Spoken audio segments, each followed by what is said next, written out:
जिस प्रकार से जिलेटिन स्टिक से भरी हुई एक स्कॉर्पियो पाई गई और उसके बाद जो घटनाएं घटी वो आप सभी के सामने हैं। जिस प्रकार से पुलिस महकमे से ही इस प्रकार की गाड़ी प्लांट की जाती है और उसके बाद की घटनाओं में इसमें की सबसे बड़ी कड़ी मनसुख हिरण, इनको जिस प्रकार से मर्डर उनका किया जाता है, जिस प्रकार से उनका खून किया जाता है, ये सारी चीजें मुंबई और महाराष्ट्र के इतिहास में इससे पहले कभी नहीं हुई। हमने 90 के दशक में क्रिमिनलाइजेशन ऑफ पॉलिटिक्स, राजनीति का अपराधीकरण, ये महाराष्ट्र में उसका अनुभव लिया था और उसी प्रकार की परिस्थिति। और अब तो अगर रक्षा करने वाले ही इस प्रकार से अपराधी तत्व बन जाए तो सुरक्षा कौन करेगा, यह सवाल है। इसमें सबसे अहम सवाल यह होता है कि एपीआई सचिन वाजे, इन्हें नौकरी में वापस क्यों लिया गया। वे 2004 में सस्पेंड हुए, 2007 में उन्होंने वीआरएस दिया और उसके बाद उनका वीआरएस एक्सेप्ट नहीं हुआ क्योंकि उनके ऊपर इंक्वायरी चल रही थी। 2018 में जिस समय मैं मुख्यमंत्री था, उस समय शिवसेना की ओर से दबाव था कि एपीआई वाजे को फिर एक बार सरकार की सेवा में लिया जाए, पुलिस महकमे में लिया जाए। और उस समय मैंने उनका पास्ट रिकॉर्ड देखने के बाद यह तय किया कि एडवोकेट जनरल की सलाह मैं इसमें लूंगा। और मैंने एडवोकेट जनरल जी की सलाह ली। हालांकि वो कोई रिटर्न सलाह नहीं थी, लेकिन मैंने उनको फाइल दिखाई और उन्होंने मुझे साफ ये कहा कि इस मामले में हाई कोर्ट ने उनको सस्पेंड किया है, बहुत गहरी इंक्वायरी चल रही है, ऐसे समय उनको लेना ठीक नहीं होगा। और मैंने उस समय उनको नहीं लेने का फैसला किया। आप ये भी जानते हैं कि बीच में 2008 में सचिन वाजे, इन्होंने शिवसेना में प्रवेश किया। कुछ समय तक शिवसेना के प्रवक्ता के रूप में भी उन्होंने काम किया और शिवसेना के साथ बड़े गहरे रिश्ते ये सचिन वाजे के रहे। इतना ही नहीं तो जो शिवसेना के एक्टिव लोग हैं, इनके साथ बिजनेस रिलेशन भी उनके रहे, कुछ कंपनीज भी उन्होंने तैयार की। और 2020 में 19 के अंत में जब शिवसेना की सरकार, उद्धव ठाकरे जी की सरकार आई, तो फिर एक बार सचिन वाजे को वापस लाने का प्रयास शुरू हुआ। और जैसे ही मार्च में कोरोना आया तो उसके बाद कोरोना का बहाना बनाकर एक कमेटी तैयार हुई, रिव्यू कमेटी। और रिव्यू कमेटी ने बड़ा सिंपल सा उसमें लिख दिया कि चूंकि कोरोना में हमको अधिकारियों की आवश्यकता है, हमारे कई अधिकारी बीमार पड़ रहे हैं, इसलिए हम सचिन वाजे को वापस लेते हैं। इसमें इंटरेस्टिंग बात यह है कि पूरे कोरोना के काल में कोरोना के कारण अधिकारियों की आवश्यकता है, इसलिए केवल एक ही अधिकारी को या उनके साथ वाले जो 2-3 लोग थे उनको छोड़कर किसी अधिकारी को सरकार ने वापस नहीं लिया। कई ऐसे अधिकारी थे जो छोटे छोटे कारण से सस्पेंडेड थे, उनको नहीं लिया। लेकिन जो हाई कोर्ट के आदेश से सस्पेंडेड थे और यह पता होते हुए भी कि 2017 में इन्हीं सचिन वाजे के ऊपर एक्सटॉर्शन का केस लगा और एक एक्सटॉर्शन रैकेट का वसई विरार के इलाके में पर्दाफाश हुआ, उस रैकेट में इनका नाम आया, इन्होंने एंटीसिपेटरी बेल उसमें ली, और उसमें बिल्कुल रिकॉर्ड पर यह आया है कि इस रैकेट में ये और इनके एक और साथी ये बड़े एक्टिवली पार्टिसिपेट करते थे। तो जब इतना खराब रिकॉर्ड इनका था, ऐसे समय इनको लिया, और लेने के बाद क्या किया, तो मुंबई क्राइम ब्रांच की सबसे महत्वपूर्ण यूनिट है क्राइम इंटेलिजेंस यूनिट, और ये क्राइम इंटेलिजेंस यूनिट को हेड करता है 2 पीआई दर्जे के ऑफिसर्स। और सचिन वाजे जो एपीआई है, जैसे ही सचिन वाजे को लिया, एक रात में ये दोनों लोगों को ट्रांसफर कर दिया, और पीआई की जगह एपीआई को क्राइम इंटेलिजेंस यूनिट सीआईयू का प्रमुख बनाया गया। मतलब जिनका पास्ट ऐसा था, ऐसे व्यक्ति को सीआईयू का प्रमुख यह सरकार ने बनाया। और उसके बाद आप देखिए, मुंबई में जितनी हाई प्रोफाइल केसेस हुई, जुरिस्डिक्शन किसका भी रहे, कोई भी जुरिस्डिक्शन रहा, तब भी वो केस सीआईयू के पास आती थी। किसी भी रीजन का जुरिस्डिक्शन रहे, तब भी केस सीआईयू के पास आती थी। अभी ये भी केस ये सीआईयू के पास आने का कोई कारण नहीं थी, वो रीजन के पास जानी चाहिए थी। लेकिन सारी केसेस, और विशेष रूप से फिर वो बादशाह रैपर वाली केस हो, चाहे ऋतिक रोशन वाली केस हो, ऐसे सारी केसेस ये सीआईयू यूनिट को ही दी जाती थी। और इनका कद, ये सीपी के बाद अगर किसी का कद मुंबई पुलिस में था तो सचिन वाजे का था, क्योंकि सीएम के ब्रीफिंग के समय भी वो नजर आते थे, गृह मंत्री के समय भी वो नजर आते थे, और शिवसेना के कुछ मंत्री हैं उनके साथ भी वो नजर आते थे। तो एक बड़ा कद उनको वहां दिया गया। और हमको तो यह बिल्कुल स्पष्ट रूप से रखता है कि एक प्रकार से वहां सीआईयू के प्रमुख के रूप में नहीं, वसूली अधिकारी के रूप में उनको बैठाया गया, और बड़े पैमाने पर मुंबई में डांस बार चलाने को खुली छूट, और सबके इंचार्ज ये। और ऐसे में ये जो सारी घटना घटी, ये भी घटना इतनी भयानक है। मनसुख हिरन, इनको ये पहले से जानते थे, और ये जो गाड़ी है स्कॉर्पियो, ये स्कॉर्पियो मनसुख हिरन से इन्होंने खरीदी थी, लेकिन पेमेंट नहीं किया था। और 4 महीने तक इनके पास ये गाड़ी थी, नवंबर से लेकर तो फरवरी तक।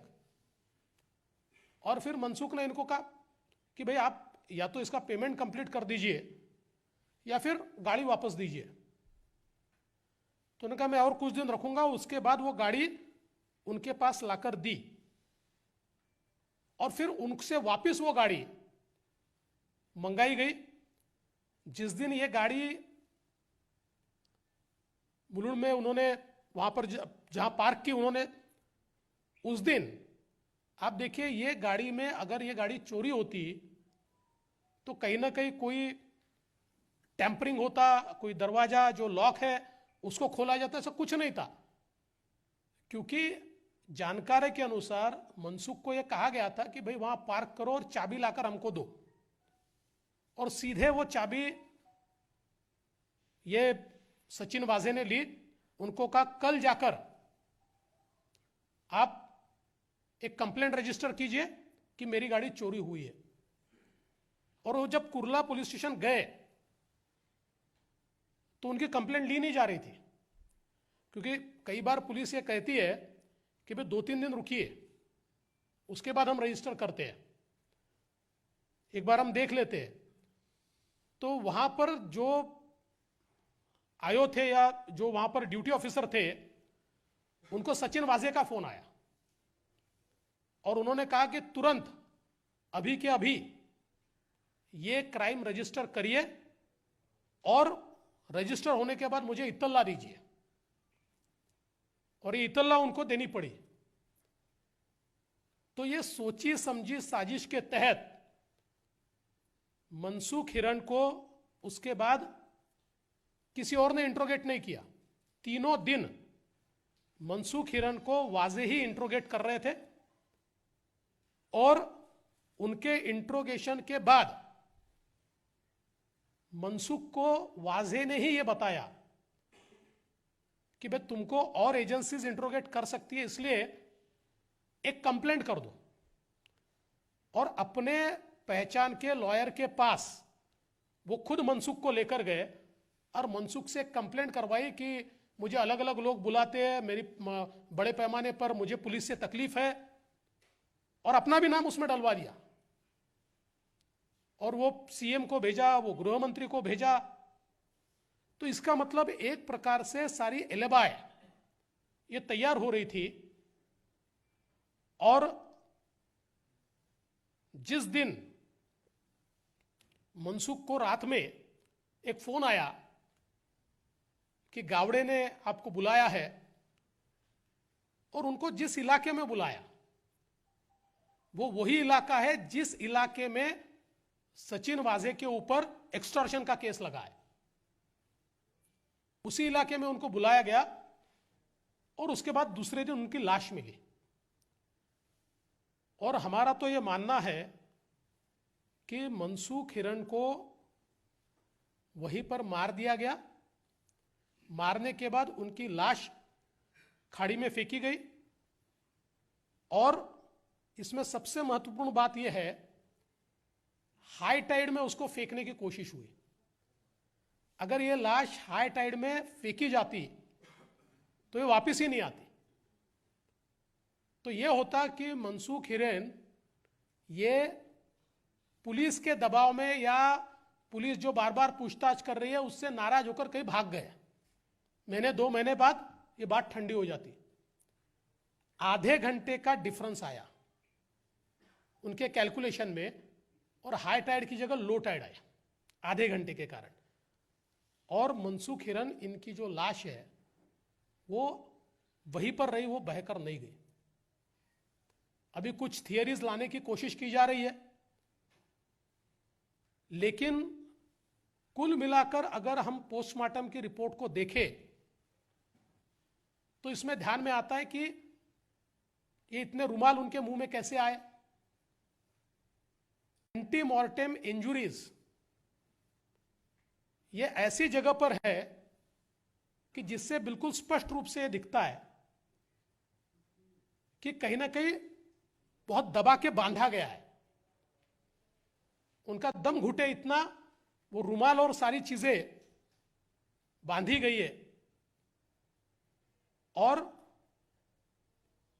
जो पोस्टमार्टम रिपोर्ट मैंने देखा उसमें उनके लंग्स में पानी नहीं। आज मीडिया में मैं कोई रिपोर्ट देख रहा था कि कोई और टेस्ट है और लंग्स में पानी, पर पोस्टमार्टम रिपोर्ट में उनके लंग्स में पानी नहीं है। और ऐसा हो ही नहीं सकता।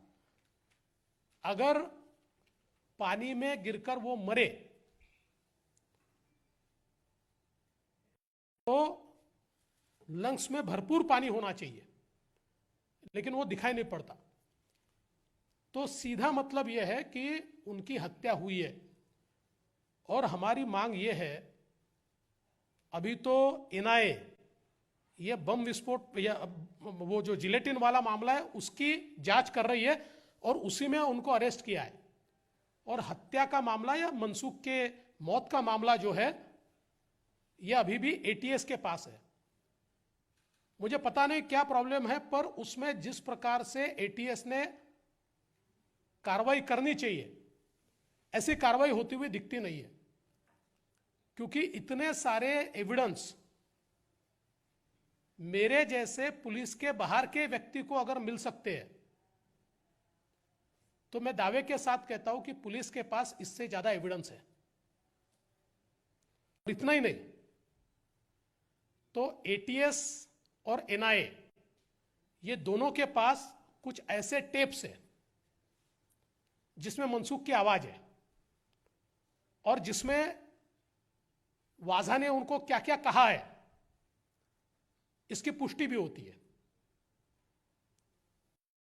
इतने सारे एविडेंस होने के बावजूद अभी भी जो उनके मौत की केस है उसमें एटीएस की ओर से शुरुआत में कुछ एक्शन दिखा, उसके बाद एक्शन दिखाई नहीं पड़ता।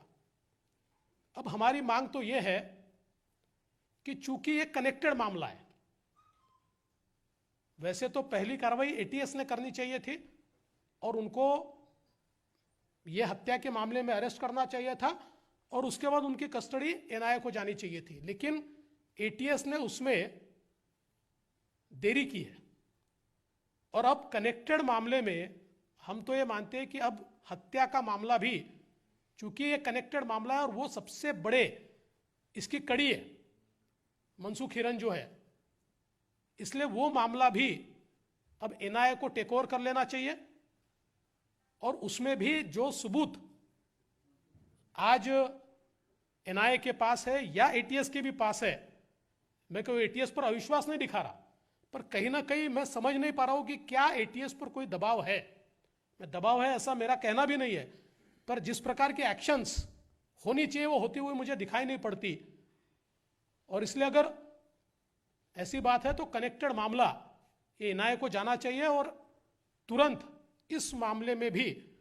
और मेरा मानना ऐसा है कि इस मामले में ये जो सारा घटनाक्रम है ये अकेले सचिन वाजे नहीं कर सकते, और इसलिए इसमें कौन कौन है इसका भी विचार कि निश्चित रूप से किया जाना चाहिए। कुल मिलाकर मुझे यह दिखाई पड़ता है कि फेलियर ऑफ पुलिस नहीं है, यह फेलियर ऑफ गवर्नमेंट है, क्योंकि सरकार ने ऐसे व्यक्ति को जिनका पास्ट पता है क्या है उसके बावजूद इतनी इंपॉर्टेंट जगह पर बैठाया। इसका मतलब कोई ना कोई ऐसी चीज सरकार की है कि जिस चीज के कारण उनकी मजबूरी है कि उनको बैठाना है। और जिस प्रकार से हमारे मुख्यमंत्री जी प्रेस कॉन्फ्रेंस में उनको डिफेंड कर रहे थे, सरकार जिस प्रकार से हाउस में उनको डिफेंड कर रही थी, अगर इतने सबूत मेरे पास नहीं आते तो शायद उसको तो महात्मा ही ठहराया जाता, क्योंकि सवाल पूछा जा रहा था कि यह क्या ओसामा बिन लादेन है, इस प्रकार के सवाल पूछे जा रहे थे। तो इसलिए मुझे लगता है कि कुल मिलाकर इस मामले की तह तक जाना होगा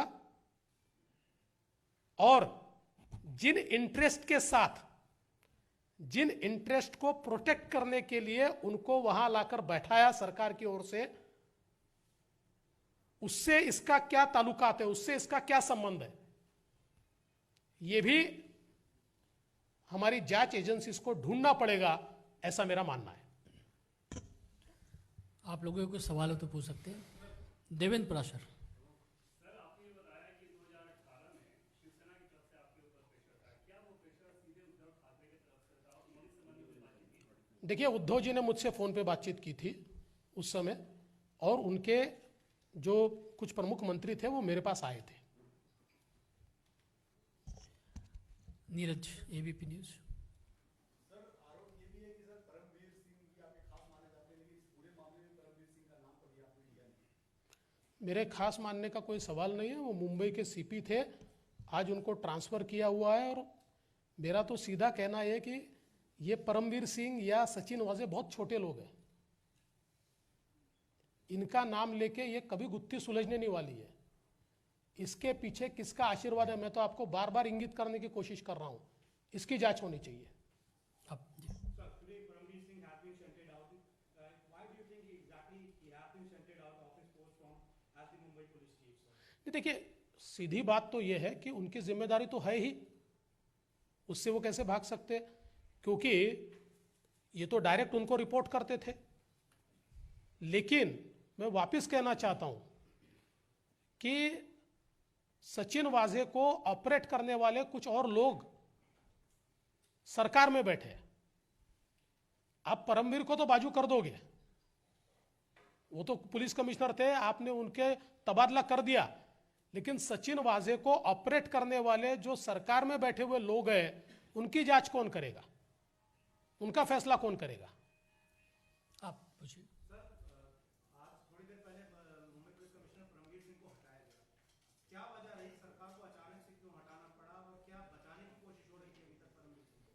देखिए, मैंने अभी उसका जवाब दिया हुआ है और मैं बिल्कुल साफ ये कहता हूं कि जब इस प्रकार के वारदात सारी होती है और उसके तार ये कहीं ना कहीं किसी न किसी की ओर इंगित करते हैं, ऐसे समय इस प्रकार का निर्णय होता है। मैंने तो पहले ही कहा कि परमवीर सिंह तो डायरेक्ट रिस्पॉन्सिबल, क्योंकि उनको वो रिपोर्ट करते थे तो उनको तो रिस्पॉन्सिबिलिटी लेनी पड़ेगी, लेकिन उनको रिस्पॉन्सिबल तय करके इसको समाप्त नहीं किया जा सकता। सचिन वाजे को ऑपरेट करने वाले पॉलिटिकल बॉसेस को ढूंढना पड़ेगा। देखिए, तो जांच एजेंसीज का काम है। आप पूछिए। विनीत आपके पीछे। हाँ, आपने कहा कि ये जो घटना है फेलियर ऑफ पुलिस नहीं, फेलियर ऑफ गवर्नमेंट है, क्या नैतिकता के आधार पर इस्तीफा मांगते हैं मुख्यमंत्री उद्धव ठाकरे का? देखिए, मैंने इस्तीफा मांगने से थोड़ी वो देने वाले हैं, मैं तो रोज मांगूंगा, लेकिन वो थोड़ी देने वाले हैं। आपने कहा था कुछ दिन पहले कि और बहुत सारी गुपित मैं खोलूंगा, सरकार की जिस तरह से कार्रवाई हो रही है इस प्रकरण में, उसको लेकर आप क्या कहेंगे? नहीं, देखिए, अभी तो बहुत सी चीजें बाहर आई, उस समय नहीं आ रही थी, सरकार उसको रोक रही थी। क्योंकि देखिए, ये बड़ा मजेदार केस है कि जिसने केस किया वही आयो था पहले, यानी हम कहते ना, सैया भय कोतवाल तो डर काहे का, इस प्रकार की अवस्था थी। और इसलिए उस समय मैं कह रहा था कि अगर ये सारी चीजें आप नहीं करोगे तो एक एक एविडेंस मैं दूंगा। अभी फॉर्चुनेटली जो एविडेंस मेरे पास थे वो सारे एनआईए के पास है, एनआईए ने वो सारे एविडेंस अप्रिशिएट किए, उसके ऊपर कार्रवाई चल रही है। विनीत। सर, जैसा कि पूछा कि आप कह रहे हैं कि जो सत्ता में बैठे हैं वही है, वो उनके पास कड़ी थी, तो क्या इस्तीफे की मांग कर रहे थे या फिर उन्हें कुछ दिनों के लिए वो वहां से हट जाना चाहिए?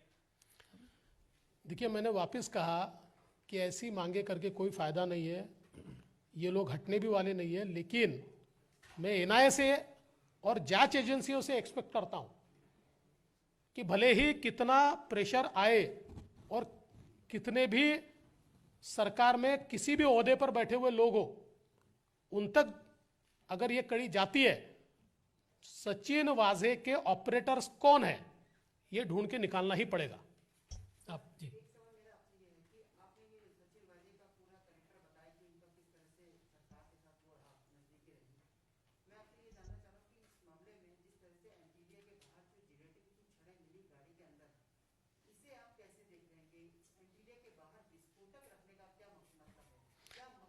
देखिए, ये मकसद तो अभी ढूंढना ही पड़ेगा, ये तो एनआईए ढूंढेगा। चूंकि अब अपराधी मिला है तो मकसद भी मिलेगा, तो इसके ऊपर मैंने कुछ कहना तो ठीक नहीं है, लेकिन मुझे ऐसा लगता है कि कोई बहुत बड़ा संदेश देना चाहते थे, कोई स्टेटमेंट करना चाहते थे, और उस स्टेटमेंट के माध्यम से कोई ना कोई आगे की मंशा थी। ये यहां तक लिमिटेड नहीं था, कोई ना कोई इसके आगे की मंशा थी। क्योंकि एक जमाने में महाराष्ट्र में कुछ एनकाउंटर स्पेशलिस्ट का एक्सटॉर्शन रैकेट भी चला करता था, इस प्रकार का हमने सुना है। और किस प्रकार से वो उस समय एक्सटॉर्शन करते थे, इसकी कई कहानियां जो महाराष्ट्र से जुड़े हुए या हमारे जो महाराष्ट्र के पत्रकार यहाँ है, इनसे आप पूछ सकते हैं। इसलिए ये केवल जिलेटिन तक ये बात रुकती नहीं है, आगे मंशा तो पक्की है। आप एक मिनट। आपके एमएलए नीतीश राणे जी ने ये आरोप किया है कि इसमें इन्वॉल्वमेंट उद्धव ठाकरे जी के रिलेटिव है और उनका नाम भी लिया है वरुण सरदेसाई। तो ऐसे ही और कुछ इन्वॉल्वमेंट इनकी है क्या और उसके क्या एविडेंस है? और दूसरा सवाल, महाराष्ट्र कांग्रेस ने यह एलिगेशन किया है जो ब्लैक कार उसमें मिली है इस क्राइम सीन में, उसमें बीजेपी के एक कार्यकर्ता का भी हाथ है क्योंकि उसके साथ फोटो है। वो गाड़ी बीजेपी वाले की है। देखिए, पहले तो मैं पहले बता देता हूँ कि कितना मूर्खतापूर्ण बयान है, इसका जवाब उसी समय दे दिया गया क्योंकि उस व्यक्ति ने बताया कि जिसकी कार थी जिसने बेची है वो उसका दोस्त है और दोनों ने मिलकर साथ में फोटो निकाला है। तो कम से कम इतनी तो अकल लगानी चाहिए कि जब हम कोई आरोप करते हैं तो कुछ पुष्टि भी उसकी कर लेनी चाहिए। लेकिन उनको इंटरेस्ट केवल आरोप करने में है और वो ऐसे मूर्खतापूर्ण आरोप हमेशा ही करते रहते हैं। उन्होंने पहली बार नहीं किया है, इसलिए उसका जवाब देना भी मैं मेरे लेवल का नहीं समझता। दूसरी आपने जो क्या बात कही थी आपने, हाँ आपने जो बात कही थी, देखिए उसमें नीतीश जी ने जो आरोप लगाए हैं निश्चित रूप से कोई ना कोई विचार करके उन्होंने वो आरोप लगाए होंगे। मैं आज उसके ऊपर बोलूँगा नहीं, पर मैं इतना ज़रूर कह सकूँ कि मुंबई में बेटिंग का जो रैकेट है उस रैकेट के साथ कहीं ना कहीं सचिन वाजे या उनके साथ वाले लोगों की कोई ना कोई बातचीत चल रही थी। मेघा जी पूछिए, मेघा जी।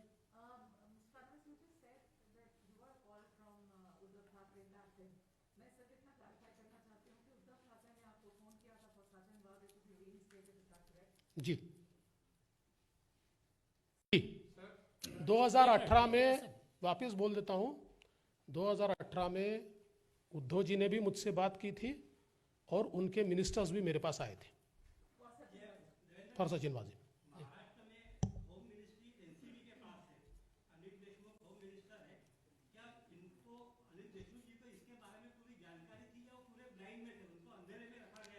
नहीं, इसके बारे में तो वही बता सकते हैं, क्योंकि आज जो मैं न्यूज़ देख रहा हूं तो मेरे ध्यान में आया कि होम मिनिस्ट्री तो 3 लोग चला रहे, एक आदमी तो नहीं चला रहा है। आप पूछिए जी। Sir, the Aghadi is giving the various statement, varying statement is coming from all the 3 different parties who are in the government in Maharashtra. How do you analyze that and what is your read of that?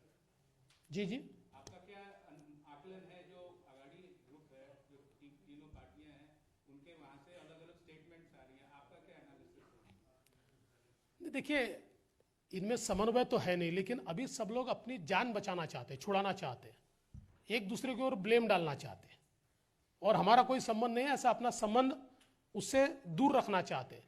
लेकिन कुल मिलाकर जिस प्रकार का कुशासन है इसमें तो सारे पार्टनर है ही। जी दोबारा क्या? पूर्व मुख्यमंत्री रहे हुए हैं, बहुत सारे इस मामले के सबूत आपके पास है, आपके संज्ञान में है। क्या आपको लगता है कि मुख्यमंत्री उद्धव ठाकरे या मातोश्री के इन्वॉल्वमेंट के बिना ये संभव था? क्या उनका इन्वॉल्वमेंट देख रहे हैं आप? देखिए मैं गृह मंत्री रहा हूं, इसलिए मैंने कोई भी चीज़ ये विचारपूर्वक कहनी चाहिए और सबूतों के आधार पर कहनी चाहिए, इसलिए मैं आज ये बात नहीं कहूँगा। चलिए, आप लोगों का बहुत बहुत धन्यवाद सबका।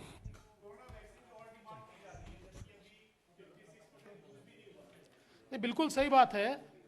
अभी जो वैक्सीन दिया हुआ है उसका 56% वैक्सीन महाराष्ट्र ने इस्तेमाल नहीं किया है, और राजनीति की जा रही है कि हमारे को वैक्सीन कम दिया जाता है।